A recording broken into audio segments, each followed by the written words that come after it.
Hey, this is Scott. Welcome back. We're doing a Bayesian statistics and decision making series here. We're up to Bayes05. I hope you join me for Bayes00, where I discuss the intent for this particular series. So let's just jump right into it. We're going to talk about conditional probability and dependence today. So with that, let's move forward. So these are the topics that we're going to talk about. What is conditional probability and the formula for that. The probability of an intersection of two events using conditional probability, tree diagrams, joint probability tables, independent probabilities and marginals, dependent events, conditional independence, and independence of more than two events. So if we look at this, so where's this first bullet right here? What is the probability that the event E2 occurs given that E1 has occurred? That is a conditional probability, and it is expressed right here in where's my pen? Right here, right in the formula. It's the probability E2 given E1 is the way that you can say that, which is the second line here on the left-hand panel for the scripts. Probability of E2 given E1 has occurred. So it's the intersection of those two events. I just can hardly see. The intersection of those two events, the probability of E1 and E2 divided by the probability of E1. So again, probability of E1 and E2 over the probability of E1. Those are various ways to express the same thing, which is this formula on the right side. And we're going to use this concept quite a bit as we move forward. So if we probability of an intersection of two events using the conditional probability, we're just going through some math that we'll be using when we get to Bayes' theorem. So the probability of event E1 and E2 happening is the probability of E2 happening given E1 has happened multiplied by the probability of E1 happening. So that is this formula down here. So again, the probability of E1 and E2 happening is equal to the probability that of E2 given that E1 has already happened times the probability of E1.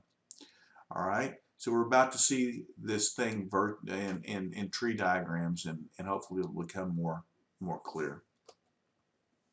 So here, this is a tree diagram, and so let's look at two events. The first event is whether it's going to rain today, and then another event whether it's going to rain tomorrow. So the event that it's going to rain today, I just can't not see that. I apologize. All right, there it is. E1 is the event that it rains today. It's this node here.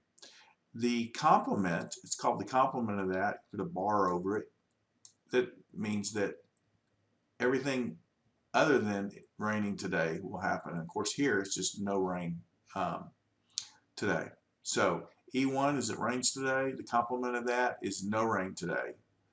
Complement of E1. And again, we just put a little bar over that.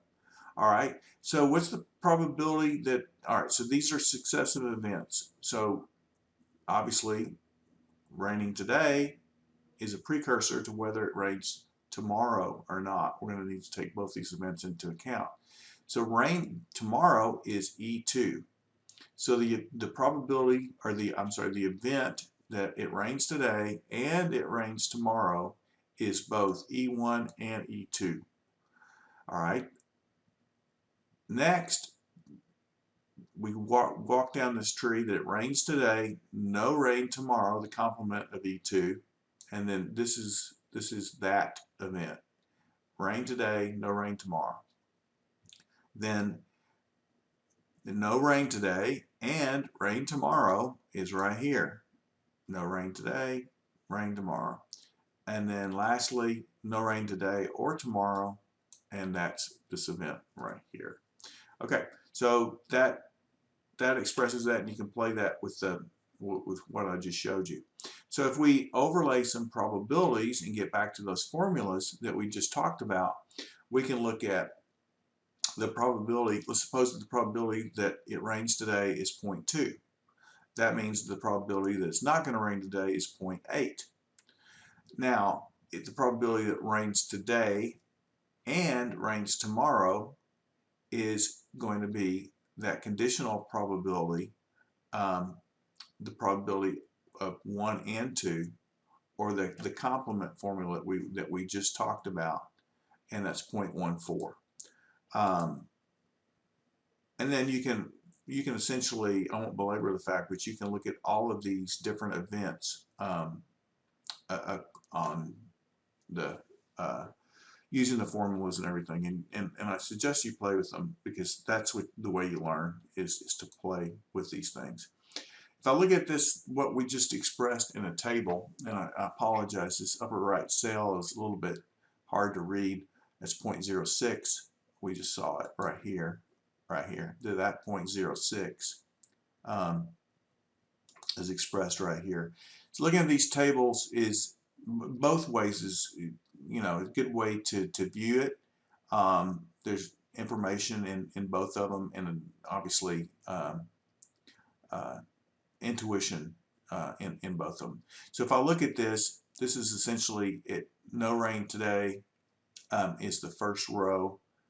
I'm sorry, rain today is the first row, along with whether it rains tomorrow or no rain tomorrow, no rain today, and then no rain tomorrow. Then if I look at the columns, rain tomorrow 0.22 and no rain tomorrow 0.78. Well, let's look at this in a different way. Okay, actually this is a much better visualization, and I have the row probabilities as well. But if I look here, these are the different events, the ones that we just went through. So again, rain today and rain tomorrow, that's E1 and E2, so that's the probability of both of those together. The probability that it rains today and the probability it doesn't rain tomorrow is this one right here, right? So just a walk directly through between these cells are the different probability.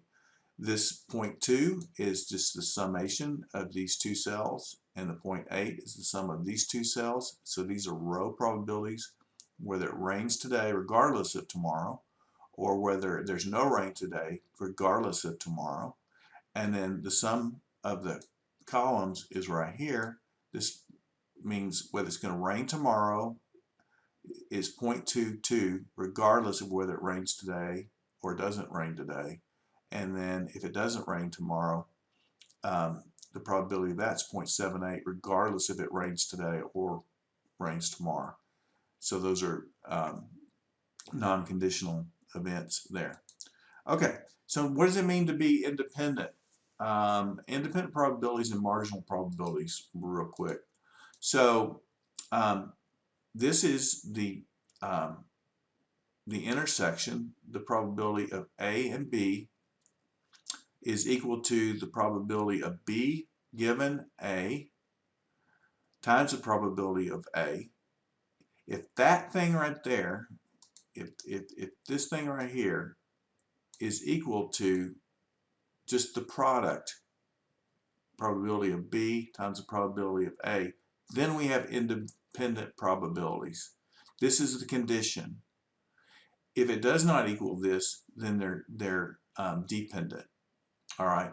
So what does this mean? If this is equal to this, that means that this first part, right, which is right here, has to equal to B. In other words, straight from the math of the bullet above it. All right. So independence means that the probability of both A and B is equal to the probability of A times the probability of B. And so another way to express is independence is if the joint, this is the joint probability, is the product of the marginal probabilities. These are the marginal probabilities. So there's another definition for us. So we now have the joint and the marginals. And it's essentially saying that knowing one event outcome does not inform us of another. Think about successive coin tosses. If I flip a coin the first time, the second flip, it doesn't matter what I got in the first flip. It's totally independent. Those are independent events, independent probabilities. All right? And let's look at what dependent events are. Remember our rain example that we just went through. So if I look at these, if I go through the math that I just went through, then if they're dependent, then the joint is equal to the product of the marginals. All right, so let's look at the probability of the joint, probability of rain today, and the probability of rain tomorrow. That, again, is given right here in this first cell. All right, and that's 0.14. So what's the probability of the marginals? The probability that it rains today, which is 0.2, times the probability that it rains tomorrow, which is 0.22, and that's 0.044. So 0.044 does not equal to 0.14. Therefore, these are not independent events. And it kind of makes sense, obviously, with rain. Weather patterns tend to lump together. So you would think that there would be a greater chance that it would rain both days. The probability of raining tomorrow would be higher if it rained today. I hope that makes sense. All right, and then one more thing. So independence of two or more events. So if we have these three events, A, B, and C, you can see that we're going to call those a new definition, mutually independent events if the probability of A and B is equal to the marginals, probability of A times probability of B. The joint of B and C is equal to the marginals product B and C. The joint of A and C is equal to the product marginals of A and C. And then also it turns out that the probability of A, B, and C, the joint there, is equal to the product of all the marginals. All right, and then next time we'll be getting into Bayes' formula. This is Reverend Thomas Bayes, born over 300 years ago. And yeah, his stuff is really just starting to catch on in the last 20-25 years, as I said in another video. That's because computer power now. I would love to hear your comments, and you can look at my series that I'm doing here. I'm doing actually a lot more than this playlist. This is a playlist, and you can go in and see this series as well as some hands-on stuff. Just find me on YouTube with Scott Burke. And again, I love a thumbs up or a comment. Appreciate it.